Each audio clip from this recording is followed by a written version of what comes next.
फुलमोनी दासी का rape case जो 1889 में घटित होता है। वास्तव में फुलमोनी दासी बंगाल क्षेत्र की एक 10 वर्षीय छोटी बालिका थी जिसका विवाह उससे लगभग 2 गुने पुरुष के साथ में होता है। यहां पर आपको यह देखने मिल रहा है।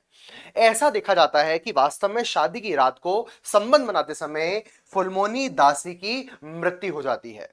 जब घर वाले केस करते हैं तो एक द्वंद सामने आता है कि यह मृत्यु कैसे हो सकती है। तो कुछ लोग यह वकालत करते हैं कि वास्तव में हो सकता है फुलमोनी दासी के साथ जबरन संबंध बनाए गए होंगे पति के द्वारा, इसी कारण उसकी डेथ हुई है।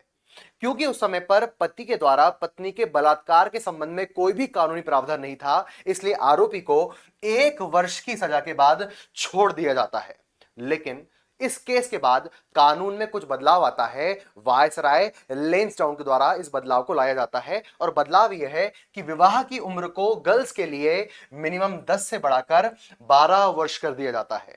अगर 12 वर्ष से कम उम्र की बालिका के साथ संबंध बनाया जाता है, चाहे वो कैसा भी हो, तो इसे रेप माना जाएगा, दुष्कर्म माना जाएगा और उसके लिए सजा का प्रावधान बहुत गंभीर होगा। और एक बहस निकल के यहां पर सामने आती है कि क्या मैरिटल रेप को रेप माना जाए या नहीं माना जाए।